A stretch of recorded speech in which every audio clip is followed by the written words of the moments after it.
जो मेरे साथ हुआ है ना, मतलब मैंने कभी सोचा भी नहीं था कि ऐसा भी होगा। जो आज हुआ है वो पहले कभी नहीं हुआ है मेरे साथ, ठीक है। मैं नॉर्मल 2 सेक्टर्स ऑपरेट करने के लिए निकली थी। जो मैंने आपको बताया था कि मैं पुल आउट हुई हूँ लखनऊ से शारजाह, और शारजाह से वापस लखनऊ। तो लखनऊ से शारजाह तो मैंने ऑपरेट कर लिया और हम शारजाह पहुँच गए।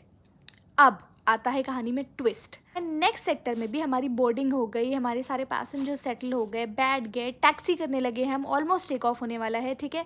हम रनवे के पास पहुंच चुके हैं and then what happens is अचानक से हमारी विजिबिलिटी 0 हो जाती है, कुछ भी नहीं दिख रहा, कुछ भी नहीं। और एकदम से मेरी नज़र पड़ी ऑब्जर्वेशन विंडो पे। हमारी क्रू वाली सीट के सामने ही एक विंडो होती है, अगर आपने कभी डोर पे देखा हो तो उस विंडो पे मेरी नज़र पड़ी। मैंने कहा यार कुछ दिख नहीं रहा है बाहर, विजिबिलिटी बिल्कुल 0। मतलब ऐसा कोई यहाँ पे वेदर भी नहीं था शारजाह में कि मतलब बहुत ज़्यादा कोई ठंड हो रही हो या ऐसा कुछ हो। फॉग, इतना फॉग कि आप सामने कुछ भी देख नहीं पाओ।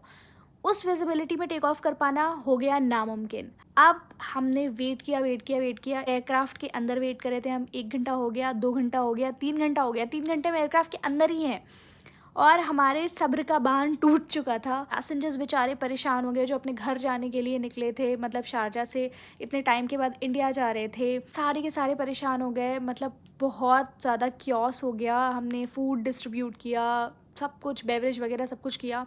पूरी सर्विस जो हमें ऑन एयर करनी थी हमने ऑन ग्राउंड करी, ठीक है। हमारी हालत ख़राब हो चुकी थी, मैं तो थक गई थी। और मुझे सहरी में भी, हम जिस टाइम पे हम लोग सर्विस कर रहे थे उसी टाइम पे सहरी का टाइम था, तो मुझे सहरी में भी कुछ खाने का टाइम नहीं मिला। ये हो गया कि हमारा FDTL भी एक्सटेंड हो रहा है, तो जितनी फ़्लाइट ड्यूटी हम कर सकते थे वो भी एक्सटेंड हो रही थी और हमारे अंदर हिम्मत भी नहीं बची थी कि हम आगे ऑपरेट करें।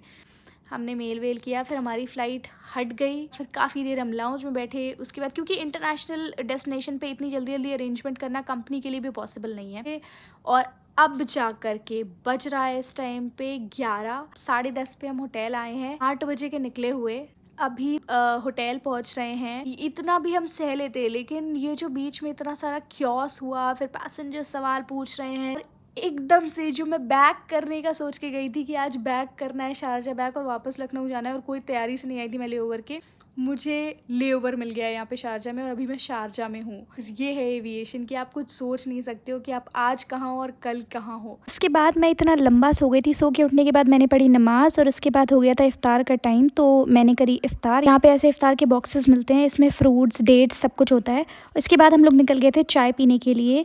लेओवर हमारा बहुत छोटा था, 13 आवर्स का, लेकिन थोड़ा बहुत टहलना तो बनता है, इंटरनेशनल डेस्टिनेशन पे थे। That is it for this vlog guys. I will see you in the next one.